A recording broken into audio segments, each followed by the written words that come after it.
ever gonna stop? I've forgotten what the sun looks like. We should go on vacation. Somewhere warm. Somewhere sunny. Dragon Shores, yeah! I haven't been there since we kicked Nasty Nork's butt. How about it, Sparks? You up for a vacation at the beach? Last one there's a Nork!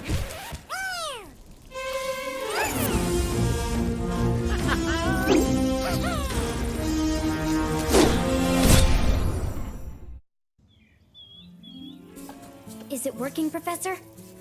Almost. Just a few more adjustments to these orbs and... Maybe this isn't such a good idea. Bringing a dragon here could just make Ripto more angry. Calm down, Hunter, and stop fidgeting. But you saw the professor's book. They have claws like this, and teeth like this, and they can spit fire like this. They sound much more dangerous than Ripto. That's exactly the point. A dragon is our only chance of stopping Ripto, and you know it. It's working! It's working! I've got a dragon! Huh?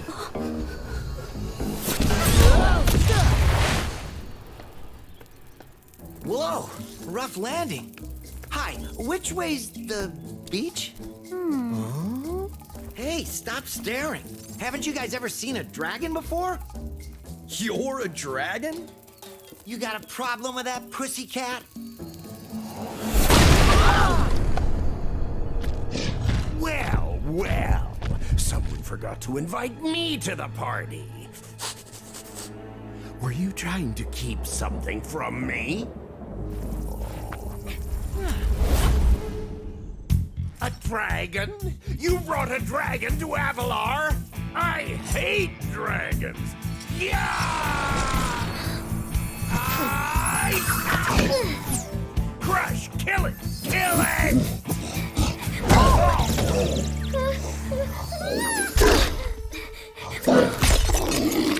Go, you imbecile! You ate my scepter!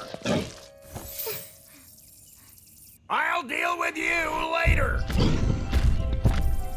Who was that jerk? That was Ripto, and we have to get rid of him. He's causing all sorts of trouble around here, but I haven't got time to explain. Here, take this magic guide to Avalar. It'll help you begin to understand our worlds. Right now, I have to follow Ripto and see what he's up to. I'll meet you in Summer Forest, okay? Hey, wait a minute! How do we get ourselves into these messes, pal? What is up, my Squirtleites? It is I, your king, welcoming you to a brand new Let's Play. That's right, we are here with Spyro 2, Ripto's Rage, my personal favorite entry in the series. Spyro, welcome to Glimmer. Unfortunately for us, a mob of lizards just showed up and started stealing all of our gems. Can you stop them? I don't think that's really going to be a problem, but before we do that, let me just talk about this game in depth a little bit. So I just did a Let's Play of the first Spyro, actually earlier this year, so it hasn't even been that long. And we're now jumping into the second game, which, like I said, is my favorite in the series, and that's why we're jumping into it so soon. I don't plan to get to Spyro 3 quite as quickly when that time comes, but Spyro 2, I just couldn't keep myself away from this game. I absolutely love this game. It is everything that is good about Spyro 1 and more, in my opinion. Now, there are a couple of changes that have been made to this game that I need to go over in this video. We're not going to be able to go over all of them just because they're not all obviously available to us because we are just in the first level. That's right, this game does not drop us off in the hub world right from the get-go. It drops us off in the first level, which is called Glimmer. Now, the thing about these levels is that the objective is to help out the benevolent denizens of whatever location you're in, and in this case it's obviously the mice, and we just need to help them by destroying all of the lizards. That's essentially the main objective of the level, but that is not obviously the only objective. Now, if you draw your attention to the menu real quick, you will notice a couple of things. Well, one, you can see the name of the level. Two, you can see our gem count, just like in the first game. But three, you also get, instead of dragon eggs this time, you have these orbs, these green glowy orbs. Now, these are gotten by doing side objectives within the level. Now, the thing is that Spyro 2 operates on a little bit different logic from the first game, and unlike Spyro 1, where you can just jump into a level 100 and 100% it before you leave. In this game, it's a little bit more complicated than that. There are sometimes things that you just don't have immediate access to because of a few different reasons. For the most part, it's because of certain power-ups you haven't yet unlocked, which, yes, this game has power-ups. Nothing too dramatic and not a whole lot of them, but they are definitely there. Now, there is also a couple of different ways, different things about the way that Spyro controls. The first of those things is his gliding. In the first game, if you pressed triangle, and I'm on PlayStation 4 for reference, by the way, so this can be Y on the Xbox or, I believe, what is it, X on the Switch. If you press that button in the middle of a glide, you would cancel your glide. Well, in this game, instead, you are actually able to give yourself a little upward momentum and make it easier to actually make the jump you were trying to make. However, the game is designed around that mechanic, so that doesn't necessarily make making certain glides easier in this game than it was in the first one. Now let's talk about this girl. Hi, Spyro. I'm a friend of Alora's, and she asked me to help you out. Whenever you find me, I'll remember your progress. Like this. That zap means that if you get into trouble, I'll return you to this place. See you around. So essentially, she's a checkpoint. Now, she's not always going to just be in one place in the level. Sometimes in the longer levels, she'll be in multiple places. But yeah, every single time you pass her, I'm just going to get this guy. Every single time you pass her, you will be given that checkpoint. Now, the thing is if there are multiple, you will go back to whichever one you last passed if you die, obviously. So do keep that in mind in case you decide to run or pass or skip one by accident. Now, another thing you're probably noticing is that upon killing enemies, we are not getting gems.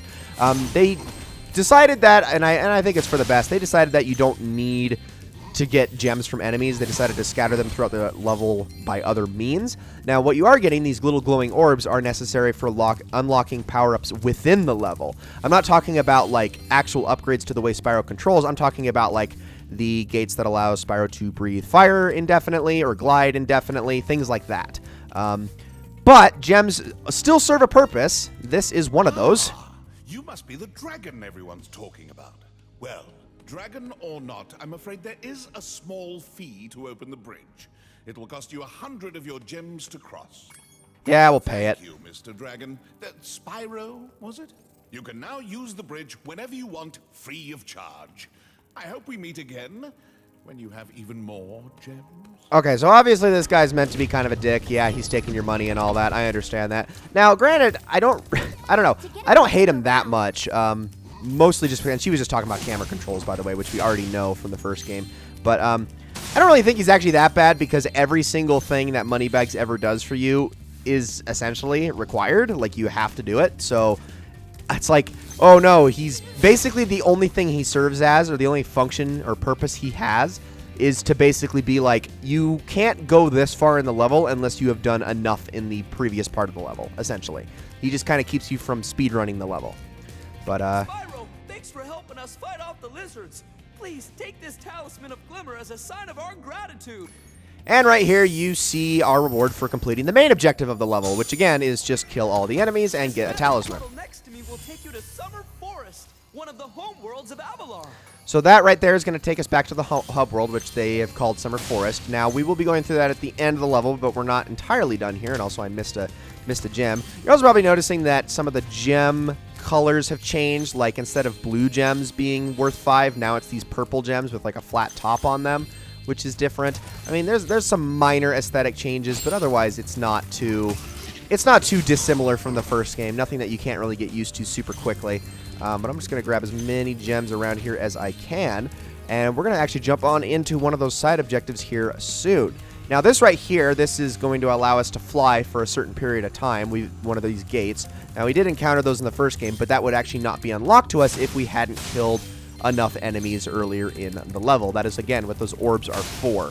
But I'm actually going to use this thing right now, and we're going to go around, and we actually want to light each and every single one of these lanterns around the outside of the level. Great! The Superflight power-up is active, and you can restart our gem lamps. Flame all the lamps quickly, and the big gem lamp will light. The power-up will give you enough magic to fly for a short time. All right, let's do this thing. So we're going to want to hop in here and fly our way up. And like I said, just light every single one of these in the time that we have. Now, this power-up actually is going to serve other purposes within this area as well. Let's grab all those. I didn't miss any, right? Nope, I didn't miss it. Okay, now just get this last one. And we're done.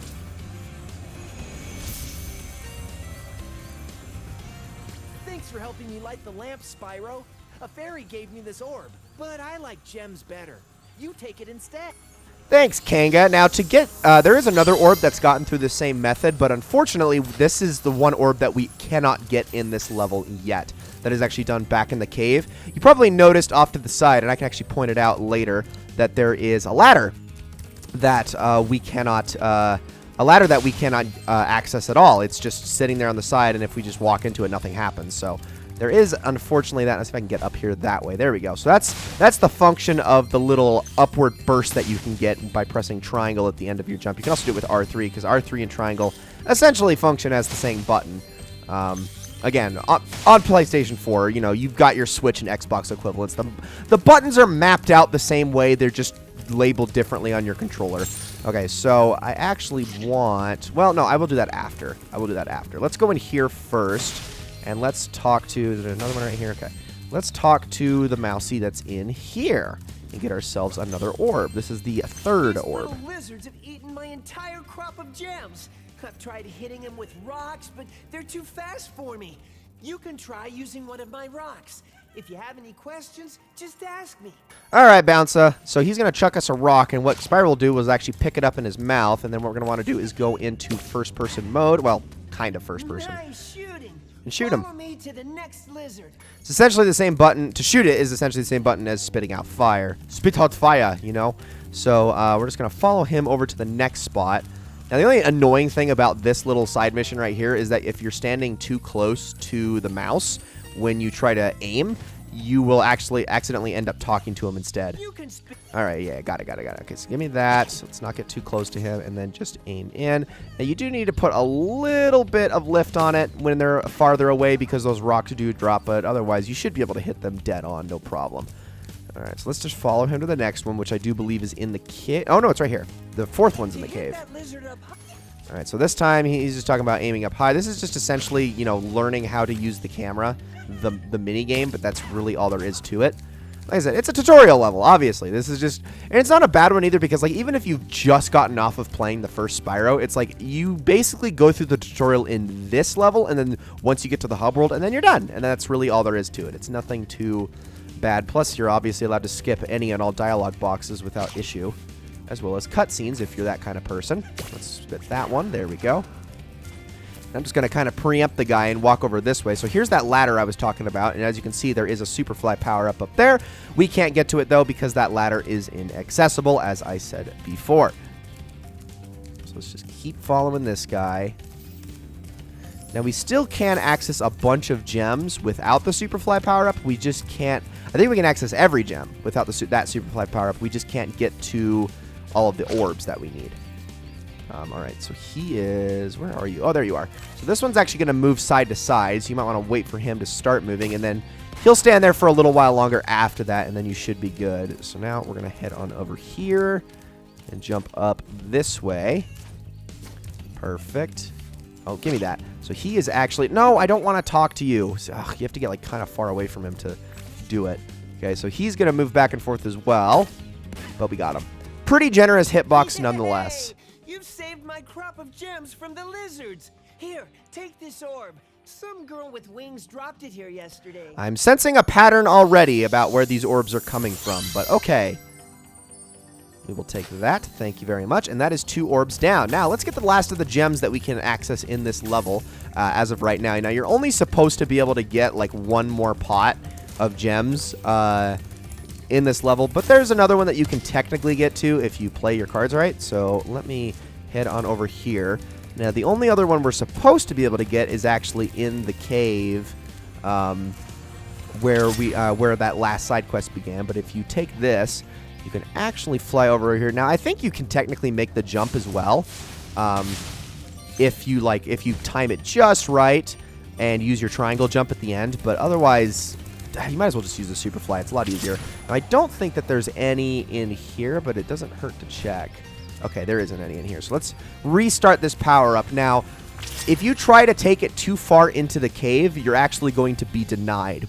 But if I'm if I remember correctly, you are allowed to at least make it to this point.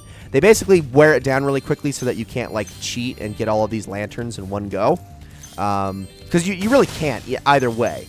But that is, I think, there might... Okay, no, there are some gems up on the top of the ladder that we still can't get. Okay, that's what I thought. But as you can see, there are some lanterns here as well that you are supposed to be able to get, and you need the fly power up to get to them all. And they make that one outside run out quickly so that you don't basically break the game, essentially. But you can still get up there and get the gems, and we'll be getting the rest of those gems at another time because we are done here in Glimmer. So, ladies and gentlemen, thank you all so very much for watching this first episode of Let's Play Spyro 2 Ripto's Rage. I hope you all enjoyed it very much, and I will see you all in the next one.